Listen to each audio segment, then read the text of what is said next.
first win of 2026, and I know that is a pleasant taste in the mouth of pretty much nobody on this panel. Um, but a very popular win as far as the NASCAR sphere, the fan base is concerned.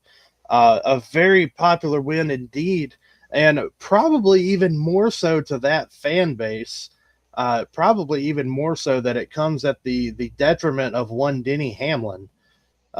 So we'll see how it goes from there. Um, so Tom, I haven't heard you talk racing in a bit. So tell me what were your thoughts on the Martinsville race from a couple weekends ago?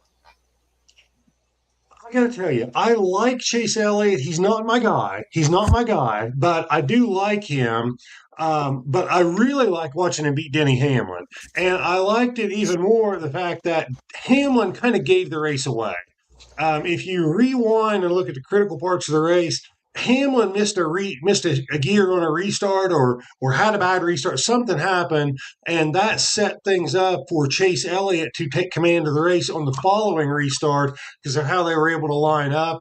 Um, so I'm not sure if Elliott won it so much as Hamlin lost it. And the fact that Hamlin lost it through his own error, had the fastest car, had a dominant car, but really has nobody to blame. Not a bad pit call, not a bad pit stop. Kind of has himself to blame, and that kind of made it a little bit extra sweet. I saw somebody put a post on Facebook that said something about Chase Elliott just beat the most hated driver, or something like my favorite driver just beat Denny Hamlin. I think it's what it was. I think it was my favorite driver just beat Denny Hamlin, and I love that kind of a play off Denny Hamlin's trash talking.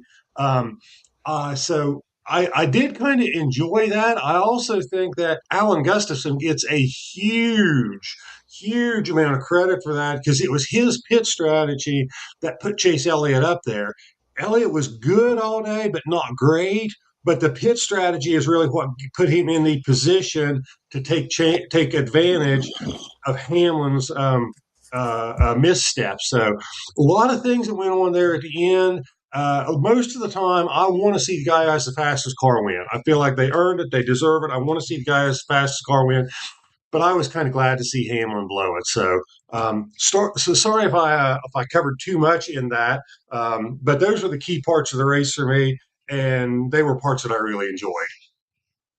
No, I think you're good. That gives us a lot of talking points to go off of, and a lot of things that I have written down here to cover. So that's great. I agree. I think seeing a guy, I'm often the same way. I like to see the driver that dominates the race come up with the win because I like to see a good dominance performance. But one thing I thought that was interesting is how many times I know Chase Elliott fans in particular. How many times have you said Alan Gustafson has taken that race away from us?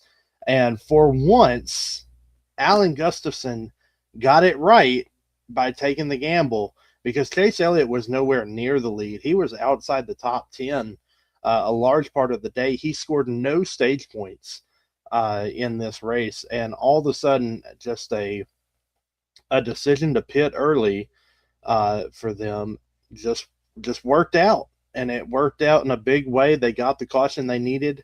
Ultimately, I still think Denny Hamlin had the best car, but I think he used up his stuff on a couple of those late race restarts, and I think that messed with him.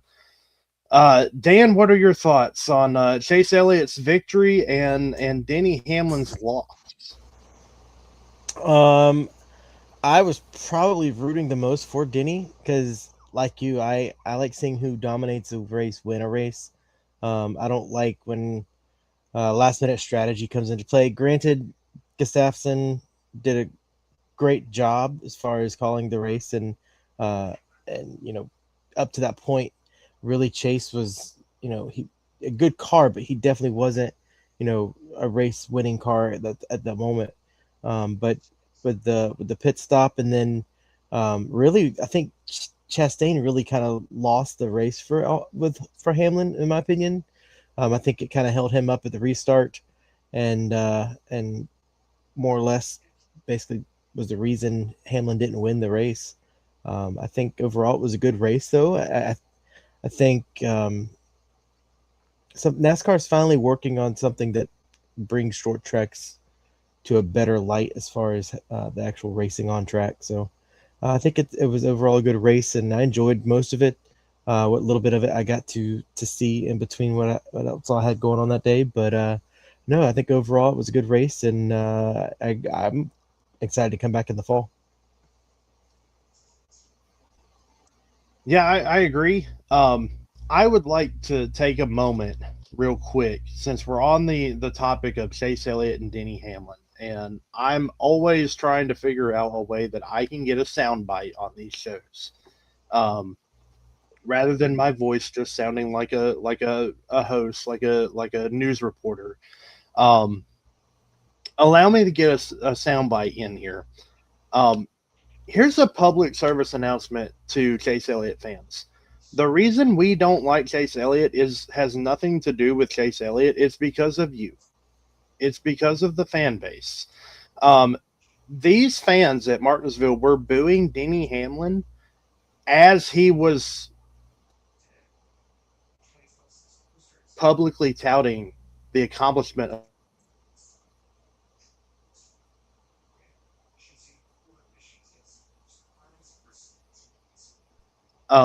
That's my soundbite. Um, the Tom, Dan, do either of y'all have a comment on that or? No, I mean overall I agree. I think and Chase Elliott's not the only driver I feel this way about. I feel like more drivers that I don't like are because of their fans more so than the driver. Because there's really not a driver that I dislike to the point where I wouldn't be okay with them winning. But there are drivers that I get annoyed with them winning because of the way that their fans react, or I get annoyed with them when they have a bad race, or they get caught up in an accident that may or may not have been their fault, but then the fans want to sit and blame it on someone else. That's where I get annoyed with the fans and the driver that they represent. I know, one of our buddies that used to be on the show with us is, you know, he'll sometimes swing far left or far right depending on what happens to Denny Hamlin during the race, and unfortunately, I can't really root for Denny all the time because of that, especially whenever it's been a bad week leading up to it, and then all of a sudden Denny's up front. I'm like, I please, I don't want him to win because I know this is all we're going to hear about for the next week. And I love this person. I love the fan that I'm talking about, but sometimes it's just like I would rather that driver not win, or at least not even have a decent race most of the time, because I don't want to hear it from the fan. Yeah, yeah, I completely agree. And to give to give Peyton a little bit of a little bit of a hard time because she's sick. That's exactly how I feel about Ryan Blaney. There's nobody touts up a win like Peyton Lore with a Ryan Blaney win. No, I'm kidding. We love you, Peyton. Hey, you're talking about Ryan Blaney now. Hey, that's why we love her. That's why we love her. No, that's why you love her, because you're also a Ryan Blaney fan. As we all should be. As we all should be. Peyton's holding up her Ryan Blaney diecast. But no, I just had to get that in. I feel I looked at Chase Elliott and his post race interview after winning Martinsville, and I was like, I have nothing wrong. I have nothing wrong with him. Like he's a class act. He won the race fair and square off of a strategy.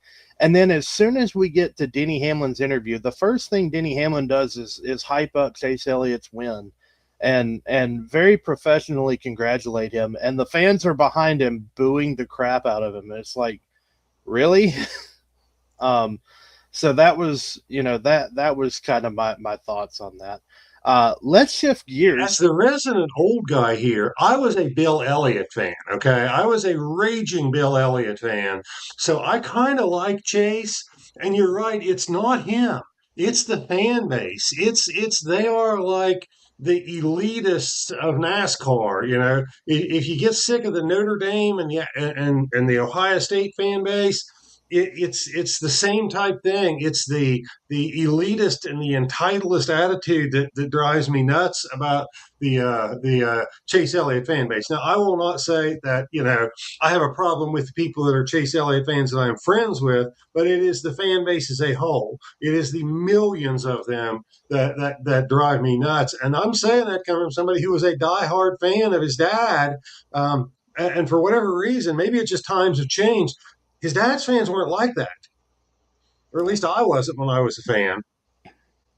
Yeah, it definitely feels that way. Dan, I feel like you have something to add there. I mean, going back though, like, and a lot of people said this about Dale Jr. You know, gaining fans because of your last name. Okay, cool, but unless they're doing, they're getting the race wins, they're doing the job to earn those fans and keep those fans by going out there and winning races. And granted, Chase has a championship and he's won races. I'm not saying that's not the case, but he is definitely not the hot shoe driver we all assumed he was going to be when he came up through the Truck Series and ARCA and the O'Reilly Series. So now he has to back it up, in my opinion. So now I feel like these fans are unwarranted. They're only fans because, oh, he's an Elliott. Oh, he's the Georgia boy. You got to do something to back it up. And and unfortunately in his case, he hasn't. Granted, he's competing with Kyle Larson and William Byron at his own team. So, it's you're competing with two of the top 10 drivers, including yourself. And I just think that, unfortunately for him, it's not warranted based on, the skill, the talent, the results that he's put up. It's just, because of his last name. And like I said, I know a lot of people said the same thing about Dale Earnhardt Jr. And I like Dale Earnhardt Jr., but I never said he was the best driver and he deserved to win every race. Some of these Chase Elliott fans think that Chase should be winning every single race and legitimately has a chance to win every single race. And time again, it's shown that that's not the case. Yeah, I definitely see the point there. I think Chase Elliott has proven his talent more so than Dale Earnhardt Jr., and that that in itself might be a soundbite, but I think Chase Elliott has proven himself as a Cup talent more than Dale Earnhardt Jr., at least on track. But let's shift gears for a minute, and let's, instead of talking about Chase Elliott, Denny Hamlin, let's talk about another driver who has once again had a solid run at Martinsville and has had a really solid start to the 2026 season. Hasn't gotten to victory lane yet, but we often talk about him in that last name category. Let's talk about Ty Gibbs. He hasn't won that race, but we knew he had some talent coming from the O'Reilly Series, where he won a championship in a dominant season. And now it seems like maybe things are starting to finally materialize for him. He's got 5 straight top 6 finishes for the 2026 season. Tom, what are your thoughts on Ty Gibbs in the start to the season? Do you still need to see some more from him? I have never for 1 second in my life been a Ty Gibbs fan. Not for 1 second. Not even, for a fraction of a second. I've never liked him. I've never been a believer in him. I've never liked basically anything about him. But he is going to win. You're right. He has got, that was the exact stat that I was going to quote. 6th or better in each of his last 5 starts. He's also got a pretty good average finish at Bristol of 12.8, and average is racking up 40 points. So it could be this week. He is going to win. I'm not sure that for as long as he has been in the Cup Series, that one win is going to make me say, "Oh yeah, he deserves to be there. He's a great driver. He earned it without his last name." I don't think one win is going to do it for me, but that win is going to come, and yeah, it's going to be painful for me to watch. So Yeah. I don't know very many Ty Gibbs fans out there. Even fans of Joe Gibbs Racing. I don't think are huge Ty Gibbs fans. Um, but he's got talent. It's taken a few years to kind of come up into this role. But Dan, from back in the mid 2000s, it feels like expectation. We've talked about this before on this show. It feels like expectations for young drivers are different than what they used to be. Back in the mid 2000s, if you were a rookie driver, if you could finish top 20 and finish all the laps, it was a pretty successful rookie season for you, at least for a couple years. And this is back in a time when we had practice for 3 hours, 3 hours a race. Not to mention qualifying and preseason thunder and everything that goes along with it. It's a much different NASCAR now, and we're expecting a lot of rookies. We're expecting a lot of rookies to come out and just automatically start competing for the chase or the playoffs and start competing for wins. So what are your thoughts on that in comparison to Ty Gibbs?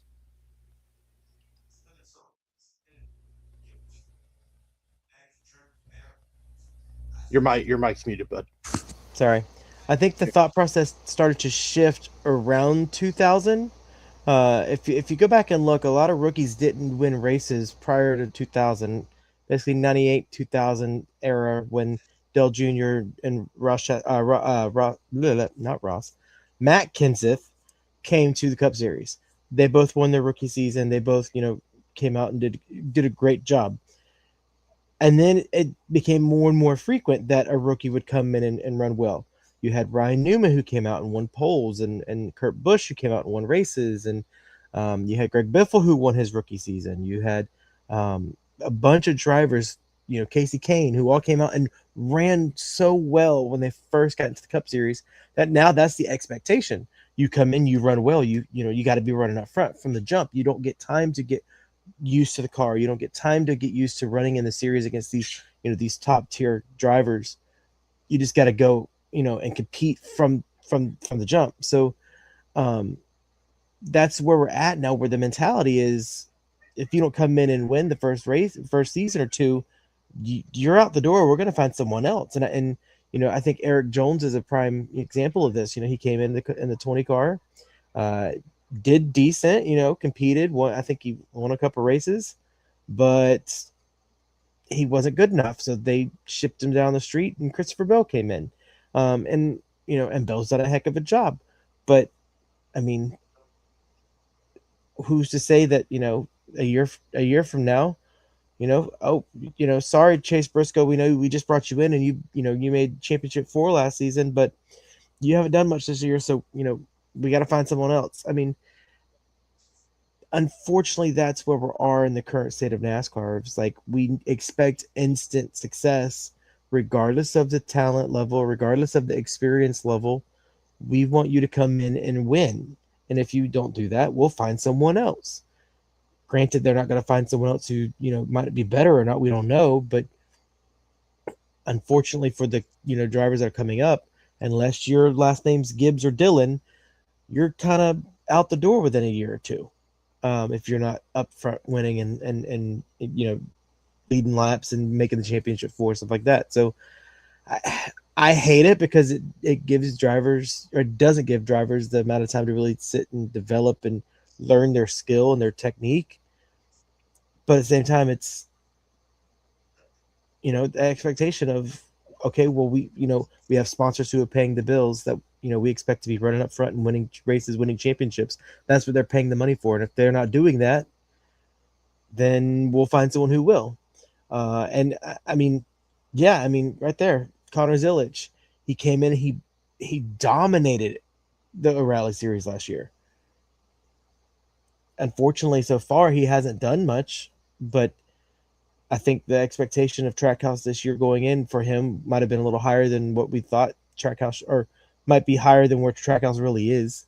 But overall, I mean, that's the expectation. You come in, you win. You don't, then we'll find someone who will. And when they go through 3 or 4 drivers within 4 or 5 years, then maybe the teams will sit and say, you know what, maybe we're jumping the gun too much. And a lot of the bag marker teams are doing this. Front Row Motorsports is kind of, one of the ones that's they've held on to Zane Smith and Todd Gilliland for a while, even though they haven't really had the on-track success of getting the wins and stuff.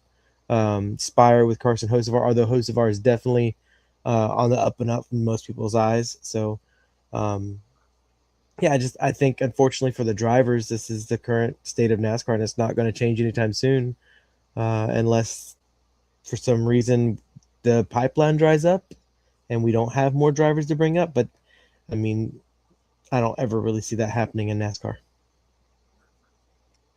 Yeah, I agree, and I think Mama Seeger's comment that you pointed out to, I think that that's a prime example. I mean, most everybody expects, and not saying he won't, but most people expect Connor Zilic to win a race this year. Whether it may be at a road course, it may be somewhere else, but I think most people are like, hey, Connor Zilic is like, he is a surefire going to get a win, if not multiple, this year because of what we saw in O'Reilly's with him last year, and that's just so far not what we have seen from him. Tom, what are your thoughts on this? I disagree with you. I think we have two sets of expectations here. Okay. If you are coming up and you get a ride with JGR, with Penske, or with Hendrick, you have one set of expectations. You are expected to compete, you are expected to win, and you're expected to win now. Okay. If you're not there, then you're not expected to win. You've got a little more time to develop. It's accepted that those are the big dogs. You give me those 12 drivers or whatever it is for those 3 teams, and I'll win 80% of the races. You'll have a Trackhouse win occasionally. You'll have SVG at the road course.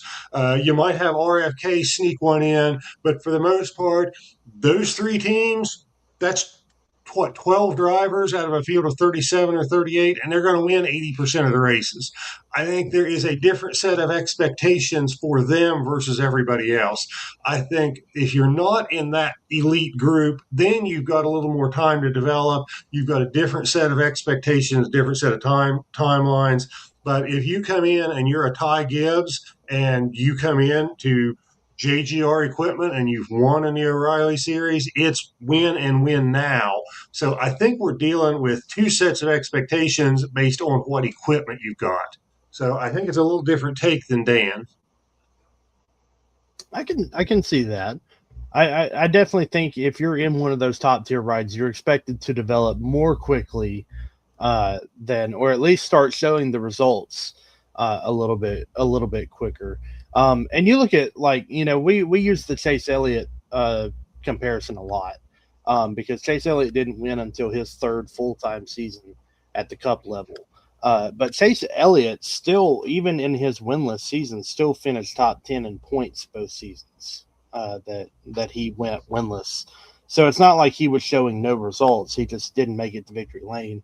I think likewise, Ty Gibbs, did the same thing. At least, maybe not his first couple of seasons, but last year he still made the playoffs even without the win. In 2023, he was inside the top 10 in points throughout most of the regular season. Obviously the playoff format kind of makes it where, those wins and those playoff points kind of mattered. But I think there was definitely, I definitely think there's a different set of expectations coming from that.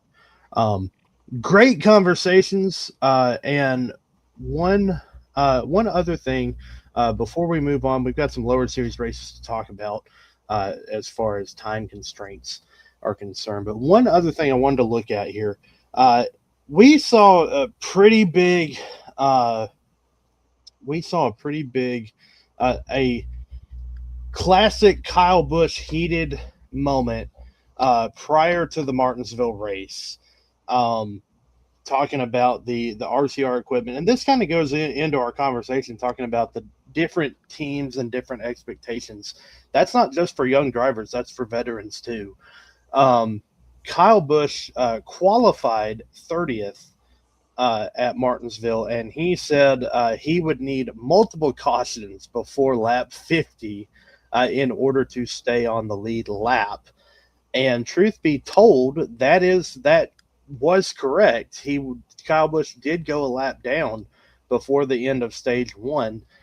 And I wanted to point this out because I noticed, obviously, my own drivers, Chase Briscoe, he qualified 27th and also struggled all day to be on the lead lap. He was constantly fighting for that free pass position, time and time again. So, Dan, I wanted to ask you about this. How important is qualifying? Because Brad, we've heard a lot of comments about it. We've heard Kyle Busch talk about it. We've heard Brad Keselowski talk about it recently. And we've talked a lot about qualifying lately. So what are your thoughts on Friday, or Friday or Saturday qualifying? How important is that to the race? I think it really depends on the track as well. I mean, obviously Daytona, Talladega, not that big of an issue, but the short tracks where, you have very quick lap times, and, if you're starting 30th on back, you're essentially starting a half a lap down to begin with. So I think that overall, qualifying is important at the tracks that, Martinsville, Bristol, Phoenix, Dover,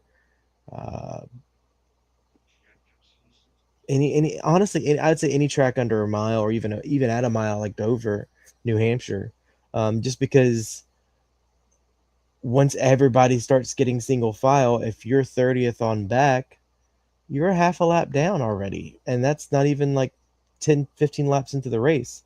So I think overall, we need to put an emphasis. Well, the teams need to put an emphasis on getting at least a decent starting spot. Top 20, top 25. But anything past 30th, you need to be in panic mode at the start of the race. You've got to take every chance you get every position you can. Make sure you're getting that track position in case your caution comes out. Every single thing that you can do to make sure you're not as close to the last place car, or at least the last car on the lead lap. You have to. I mean, it just, because so many cars go a lap down on these tracks, it's hard to get the lap back. Now, if it was a mile and a half, 2-mile track, something like that, they're not lapping as many cars, so you can, maybe be the first or second car lap down, do pit strategy and get the wave around, whatever it may be, and not really shoot you in the foot too much. But if you are, unfortunately, are starting so far back, you go a lap down at Bristol, you might be the 6th or 7th car lap down before the stage finishes, or even 10th or 15th, depending on how quick the leader is. So if you're not starting high enough, you really are, at that point, you're starting behind the 8 ball. You're already so far back that it's almost game over for you at that point. So absolutely, they should be putting emphasis on the qualifying, the practice times from Fridays and Saturdays, to make sure that they are starting as high as possible, at least for the smaller tracks. So if we go to Martinsville again in the fall, and Kyle Busch qualifies 30th again, I mean, I don't blame him. I'd be cussing out the entire team. Yeah, I agree. I think qualifying does matter, especially at a short track. Something where you're automatically going to be, if you're starting 20th or lower, because we saw Denny Hamlin lap all the way up to like 21st in that first stage. If you're not in the top half of the field, you're going to be worrying about being on the lead lap, and that puts you behind the ball. Even if you get the free pass, because if you get the free pass, you still have to line up behind the lap drivers. So as far as where you are on track, you're still in a bad position. So definitely so. Real quick, we're going to look at some results from the lower series, Justin Allgaier won the O'Reilly Auto Parts race at Martinsville. And then William Sawalich gets his first career O'Reilly Auto Parts win after at Rockingham this past weekend. Shout out to Corey Day. He actually won both of the stages at Rockingham, so he's showing some signs of maturity and some success. And then Corey Heim wins a very close truck race at Rockingham with his teammate Caden Honeycutt, a decision that was ultimately decided partially by another Tricon Garage driver in Tanner Gray, who just really didn't have enough room to get out of the way there. So that does it for our race review segment. Let us know what you thought of the racing at Martinsville, as well as the lower series at Rockingham, and keep those comments rolling in. So with that being said, let's hop into our Scuff Stories segment.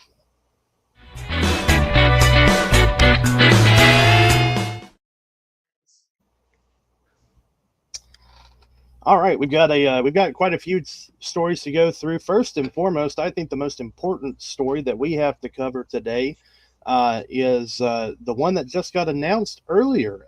Alex Bowman has been medically cleared to return, and he will be back in the 48 at Bristol. It was originally announced that Bowman would not be medically cleared for Bristol, but he is.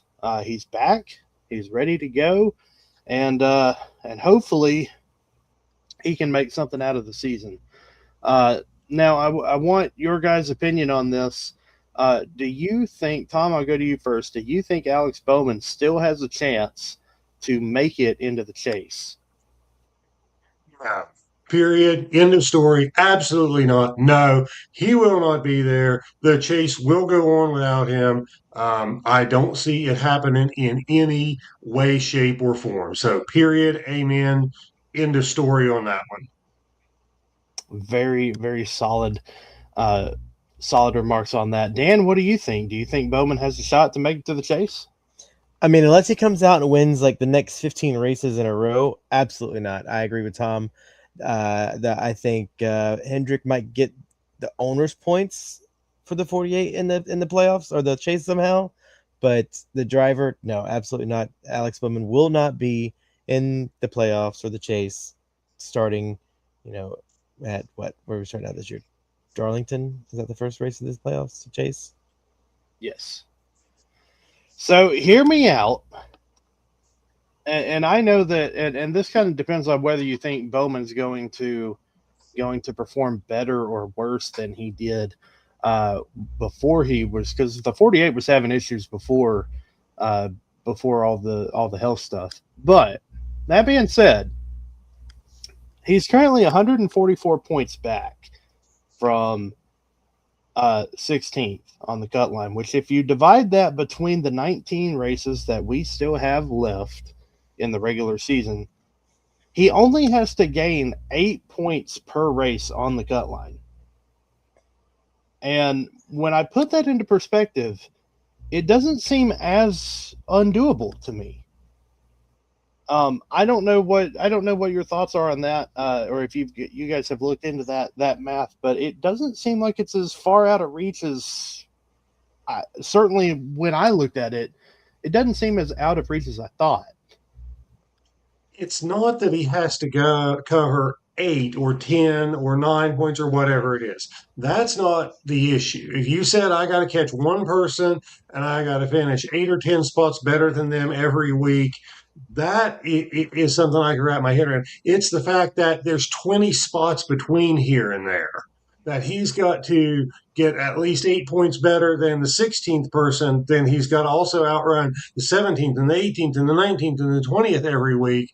I think it's the 20 spots that he's got to jump, because some of those drivers are probably going to have good weeks and are going to move up. I'm not sure Daniel Suarez is going to stay 16th in points. There might be some other people. I think it's the 20 spots that he's got to leap that is the bigger hill to climb.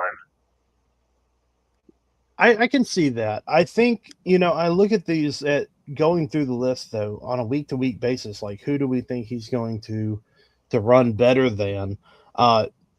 As far as the 20 drivers between here and there, the only drivers I don't see him consistently running better than is maybe like a Ross Chastain or a Chase Briscoe or an Austin Cindric, maybe. But some of the rest of the names on this list, I feel like he's going to run pretty consistently better than. But like Tom said though, if it's one driver, that's one thing. Yeah, he might run better than the other 17, but those three drivers that you listed are all in the top 21 in points, and all have over 100 points more than he currently does. So yeah, you're looking at oh well, he could run better than the other 17, but the other 17 still not going to get him in the chase.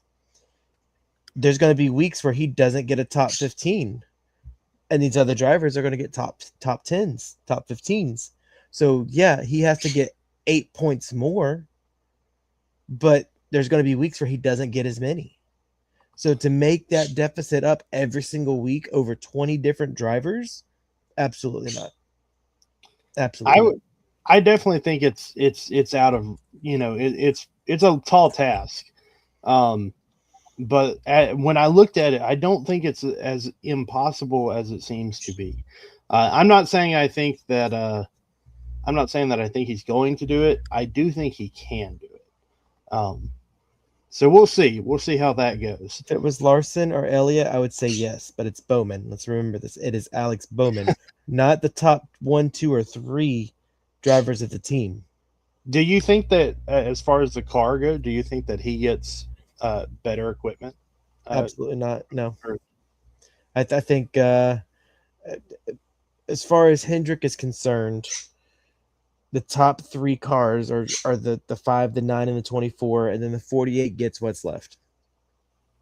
I don't know what order the 5, the 9, and the 24 get. I think they might rotate different weeks getting the best equipment. But I think overall it's those 3 and then a gap down to Alex Bowman in the 48. So these next 2 storylines, I'll read them together because they kind of coincide with one another. Daniel Dye has been reinstated by NASCAR, however, has mutually agreed to part ways from Colleague Racing. So he will no longer be driving the number 10 truck for the Dodge Ram team. And the other part of that is Corey LaJoie will run the remainder of the truck season for that Colleague number 10 truck. Dan, you had something to say when Daniel Dye was originally suspended from NASCAR, so I want to throw it back to you. What are your thoughts on Daniel Dye's reinstatement, and what do you think it has for his career has going forward? I think honestly, it surprised me with how quickly he was reinstated. I know we've had several instances in the past of similar type situations. People saying things that on live streams that maybe they shouldn't be saying. But I do feel like this one was reinstated faster than the rest that I remember. Obviously, the biggest one we remember is Kyle Larson, and he was out for the rest of the season, but that was also team and sponsor related. But as far as him not coming back to the truck, that actually kind of surprised me. I just assumed that they'd be like, "Oh, yep, he's right back. We got his truck ready." I don't know if this was maybe a sponsor issue as far as why he's not back with the team. I feel like his sponsor, specifically one of the ones that he brings, probably would not be a fan of the situation and want their name and likeness related and connected to him after the situation. So I think maybe that has something to do with it, and they're just saying it's mutually agreed upon, just to stay professional. But I am not surprised that Colleague went and put LaJoie in the truck. I think LaJoie will bring a lot to that, which I don't think you've mentioned that yet, but I'll say that LaJoie will be in the 10 truck. I think even this last weekend I think he got a top 10. And he's not that far back in points. I don't think he's gonna go out and win the Truck Series championship. I don't think Colleague is the Truck Series team just yet that can do that. But I think overall that's a good move on their part, putting a veteran, experienced guy on the truck. Because if you think about it, there's really not any real like truck veterans in their trucks. You know, you got a couple of rookies and a guy that's been running Cup Series for a while. But yeah, I think overall it's a good move on their part, and I don't think Daniel Dye is going to have many options. I think talent wise and results wise, he hasn't really put up the numbers and the figures to justify him really coming back and getting a strong car. I know a lot of people, oh well, Kyle Larson came back and got Hendrick. He's not Kyle Larson. Let's just be honest. He wishes he was Kyle Larson. He wishes he had the talent as Kyle Larson, but he does not. So I think at best he might come back with a mid tier truck or O'Reilly series. But other than that, I really think he's probably gonna stick to ARCA or something like that going forward. Yeah, I think that's I think that's fair. We'll see what happens with Daniel Dye moving forward. And I think LaJoie's a good ad for that team. I think having a second veteran, I liked Justin Haley being a part of that team, and I think Corey LaJoie adding to that will be good as well. Especially for drivers like Brendan Queen and Minnie Tyrell, still trying to develop in that truck series. Talking about drivers who need to develop. One who has not developed enough, at least in the eyes of NASCAR. NASCAR has denied Cletus McFarland's entry into the NASCAR O'Reilly Auto Parts race at Talladega. Thank you, NASCAR. That is all I have to say. I'm sorry. I have nothing against Cletus McFarland as a person. But his on-track performances have shown that he is not ready for something like Talladega. I think he proved that at Daytona in the Truck Series earlier this year.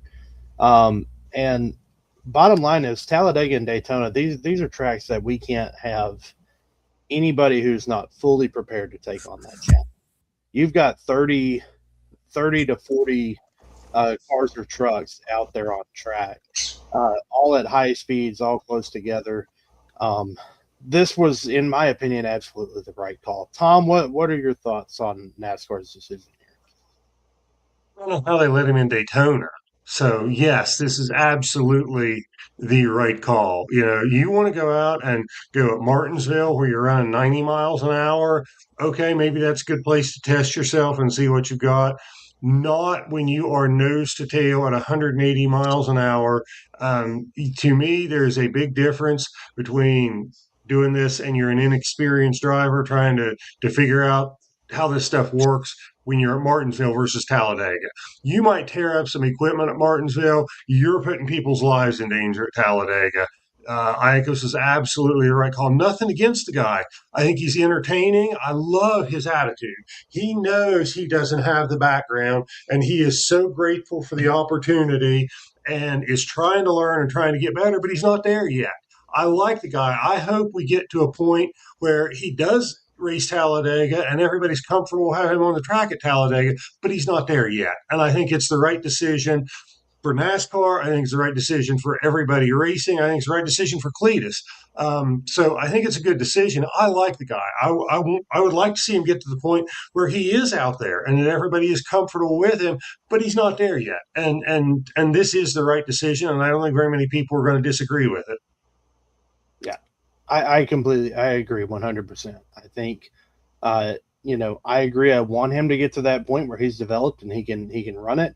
I'm fine with him, attempting an ARCA starts at Daytona and Talladega. Let him develop there because oftentimes ARCA cars run a lot less closely together in that way.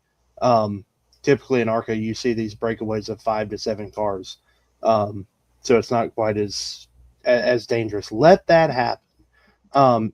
And then bring him up. Just let him develop, let him get those wheels under him just a bit.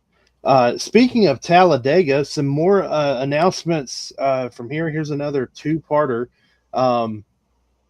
We've got some NASCAR making some moves in order to make super speedway racing at the Cup level more entertaining, and trying to avoid the fuel saving strategies that we have seen. The first and foremost is the Talladega Cup race here in just a couple of weekends.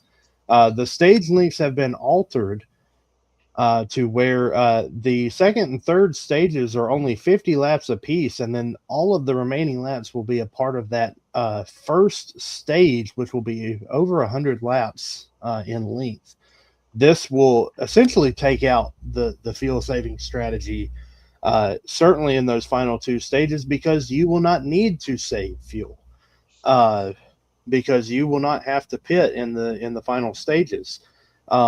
So we're not going to see 3-4 wide just running like a jet train on rails. We actually may see drivers push it a little bit. Dan, do you think that was a good move for NASCAR to try that? Or Yeah, I mean, at this point, they got to try what they can. I mean, the drivers, the teams, the engineers have all, done the math and crunched the numbers and figured out that, hey, this is what's going to save us in the long run, whatever.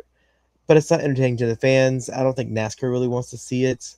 I think NASCAR was just dealing with it because they felt that was the current, situation that unfortunately they had put themselves in. But I think NASCAR is now trying to figure out a way to prevent that going forward. Obviously, with the stages, that was a quick, hey, at least we can do this, band-aid to fix the situation. The preseason thunder testing, I think that will be a long-term solution.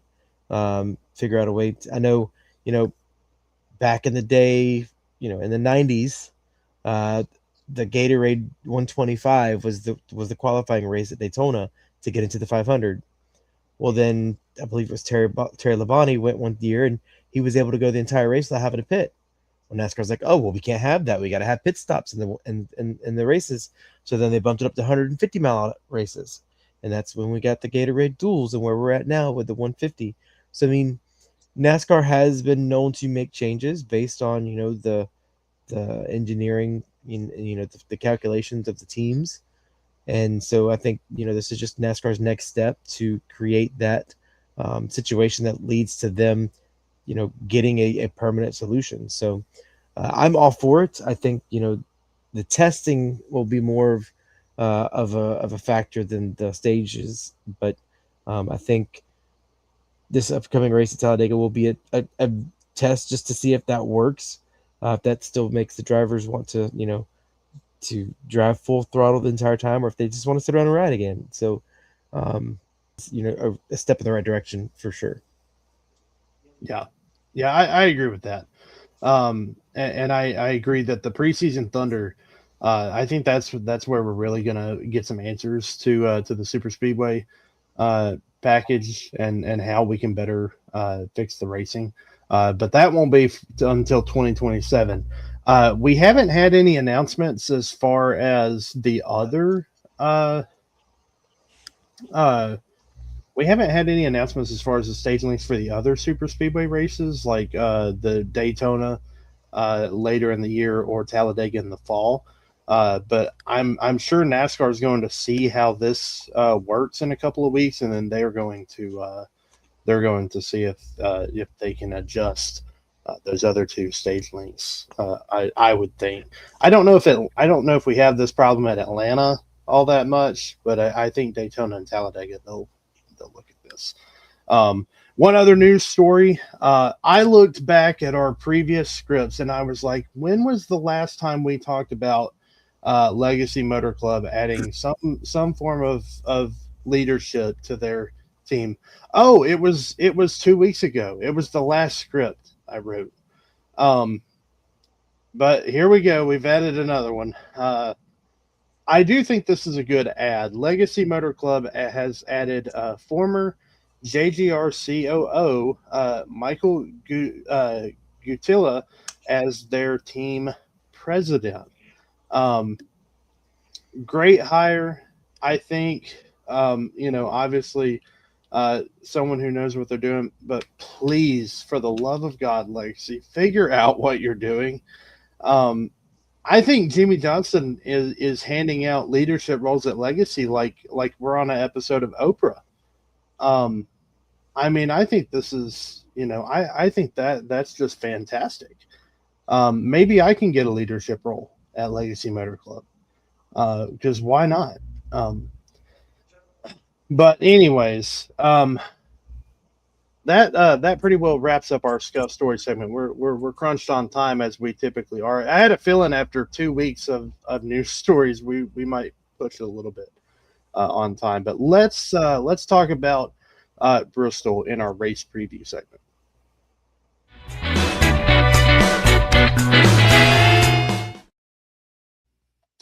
So we've got 2 weeks. We've got 2 weeks of off season, more or less, or off weekends under our belt. We're finally back racing at Bristol. Back to back short tracks. We had Martinsville a couple weeks ago. We had the Easter off weekend. Now it's Bristol, baby. Tom, what do you expect? What kind of racing do you expect to see at Bristol this weekend? I think you're going to see the usual suspects. When you look at Bristol, you got guys like Christopher Bell, Kyle Larson, Denny Hamlin. Those are the people who typically run extremely well at Bristol, and I think you're going to see more of the same. I'll save until we get to the race picks of who I am actually picking to win, but there is about three, four, five guys that just have unbelievable statistics in this Gen 7 car at Bristol. So there's plenty of good picks out there for your fantasy leagues this week. But I think it's going to be the usual suspects. I don't think we're going to see somebody come out of the blue that we didn't expect, with the possible exception of a Ty Gibbs. But I think it's going to be the usual suspects at Bristol this weekend. I would agree with that. Dan Goodyear's bringing a new tire compound to Bristol this weekend. What are your thoughts on Bristol? I'm hoping that Martinsville has shown that this new short track package that NASCAR is working towards is a game changer as far as the fans are concerned. Because let's be honest, the short track racing here lately, the last few seasons, has not been great. It's probably been the worst package that we've had in a while. But I think NASCAR is willing to throw something at it and always change and try to adapt, and again, like we were just talking about with Talladega and Daytona, they're trying to figure something out for a long-term solution. And if it takes throwing different sets of tires at it, or changing the downforce or whatever it may be, I'm here for it. Anytime they give them more horsepower, I'm always approval of that. So no, I think Bristol's going to be a good race. I agree with Tom. There's usually a handful of guys that you can look at. I'm going to add a name to that with my pick later on, a name that he didn't mention, but I think given the right situation, he might just pull it off. So, but I'm going to hold on to that little nugget until we get to race picks. I have a hunch on who Dan and I have not talked about this, but I have a hunch on who the name he's going to throw out. So I'm going to wait and see if I'm right on that. It's almost as if with the short track racing being as bad as it's been, it's almost as if there should have been dirt on the track. And because certainly we're looking for some form of entertainment. You're not going to get it from Bristol this weekend. It's going to be a boring race. I'm fairly certain. And I will be on here next week to tell you that it would have been better on dirt. You can be assured of that. But no, I think Dan and Tom are right. I think you've got a lot of usual suspects that are going to be in contention for this. And gentlemen, I hope you're ready. I hope you're strapped in, because that Easter off weekend is the only off weekend we have. We are racing all the way through to Homestead. So we're on the main stretch now. 29 races all the way to the end of the season. So we'll see how that goes by the time we get there. But without further ado, it is time to get our race picks. So we've got all 3 national series. As far as the truck series is concerned, we have 7 Cup regulars in the field in the truck race Friday night. So that'll be an interesting pick.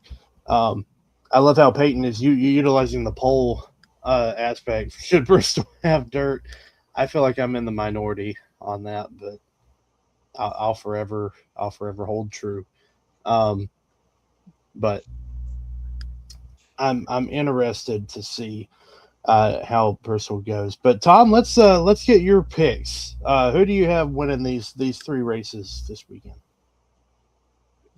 Since I can't really lift my arm up very good after the shoulder surgery, I am going to go for that low hanging fruit. Okay, as I am prone to do. I am saying Chase Briscoe wins in trucks, which normally you put Chase Briscoe in the truck series. That is like taking candy from a baby. But there are, you said, 7 Cup drivers going down to race the trucks. But I think Chase Briscoe gets it done there. Sticking with the low hanging fruit theme, Kyle Larson wins in the O'Reilly Auto Parts Series. I know no one would ever think that Kyle Larson could win anything anywhere, but I am going with Kyle Larson to win the O'Reilly Series. And then for the Cup Series, man, I am torn. I'm going to go with Denny Hamlin just because of a couple of things. He's got 2 wins, he's got 4 top 5s and 6 starts. And he's got momentum because he had a fast car at Martinsville, and I'm a believer in momentum. I am really torn between him, Bell, and Larson. You can make a strong case for any of them, but I'm going Denny Hamlin in the Cup Series. He's going to redeem himself for blowing one 2 weeks ago at Martinsville and make up for it with a win at Bristol. So Dan, I can't wait any longer. I gotta know who your slide in pick is for the Cup Series. So tell us your picks for this weekend. Well, I'm gonna start with truck, and honestly, I was gonna let Tom have the lowest hanging of the fruit, but he didn't take it. He anytime you see this name in trucks, you have to take it. Corey Heim for the win. It is Heim time in Bristol, guys. Plain and simple. If you see him in that truck, he's going to be up front. And honestly, even if there was 18 Cup Series drivers in the truck race, I'm still taking Corey Heim. I don't care.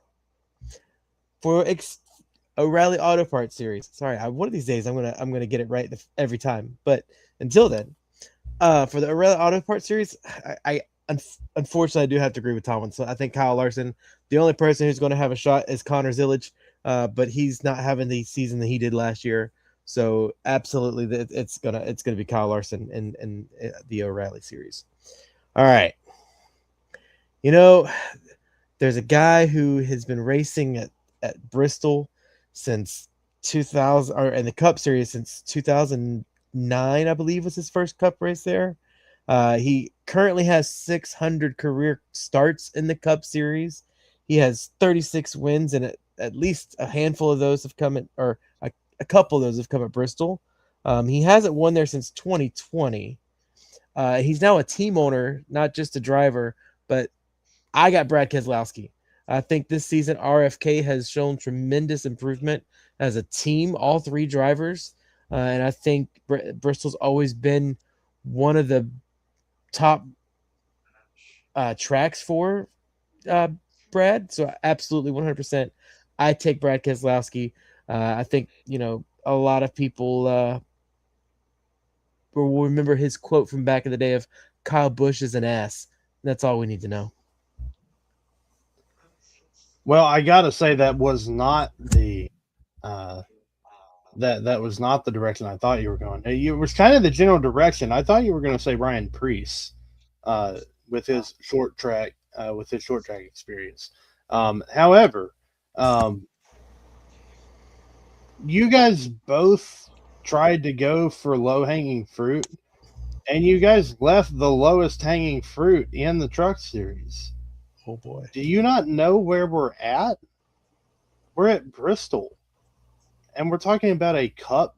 We're talking about 7 cup drivers in the field, and as far as ones who can win the race, look, I know you say he's washed, you say he's not here. It doesn't matter. We're at Bristol.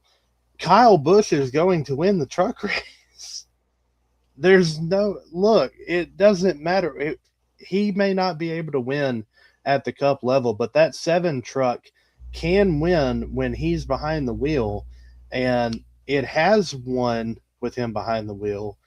And we're at Bristol. If anywhere, Kyle Busch is going to get a shot in the arm. I mean, I got to go with I got to go with Kyle Busch here. At the O'Reilly level, I'm going to go out on a limb here. I don't think Kyle Larson's going to win it, or maybe I do, and I just want to pick someone different. But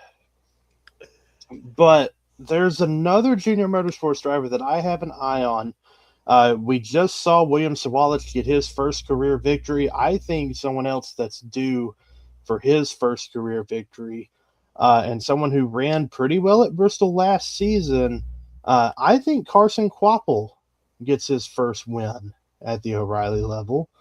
And then as far as my cup race pick goes, I've been stewing over. Look, since we've moved to Thursday nights, I'm 3 for 4. I've had to do a lot of thinking here, and it just so happens that my thinking brought me to the same page as Tom.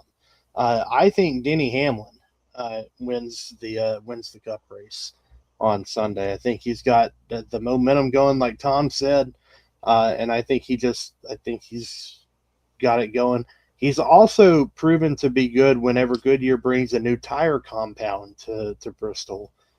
So I think Denny Hamlin gets it done Sunday. So we'll see how it goes. I think any of these picks are good picks. We'll see who wins this weekend. We want to thank everybody for watching. It's been a great show. Glad to be back. Just like NASCAR, our plan is to be live every Thursday all the way to the end of the season. So we're ready to go. We're ready to be live on Thursday nights. We're going to be looking forward to it, and I'm hoping you all are as well. Thank you, everybody, for having us as a part of your Thursday night routine, and we appreciate everybody for tuning in and commenting as well. Let's go around the table and get some closing comments. Tom, I know you can't lift your arm up very well, but we're glad to have you here. It's wait with this hand. That's right. Give us your closing comments tonight. I am just over, I guess, up about 36 hours post-surgery, and it is doing way better than I thought. I want to thank, I got a tremendous amount of people who were praying for me and really appreciate it. The prayers are definitely working, doing way better than I thought. Can't tell you how much I appreciate the support I've got from everybody.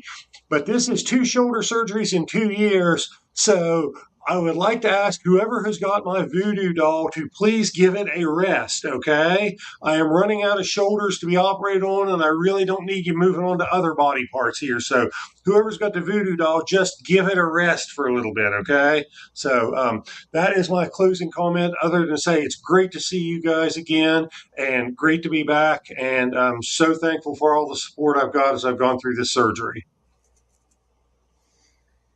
Hey, Dan, you still have that Tom doll? I do. Okay. I just wanted to be sure. I just wanted to make sure that you still got it. Okay. Yeah.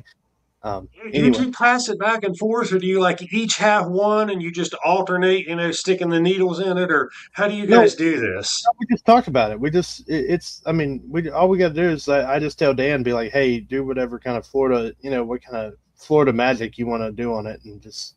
I'm not going to say who made it for us, Tom, but I will say that it's our producer. Yeah. We all know she loves dolls. That would have been in my top 3 guesses if I was guessing who made it. I would have guessed the producer being kind of into that voodoo stuff. Look, Peyton, just so you know, I'm a Ryan Blaney fan too, so I don't know how you can do this to me. Like we're like this, Peyton. We're like this. Look, she just said that we could do with it whatever we wanted. And, Dan and I really didn't believe that kind of stuff, but, I guess there's something to it, Uh, Dan, what say you and all your Florida backwoods dark magic? I mean, I'll say that it's never a good thing to cross a southerner, regardless of the situation.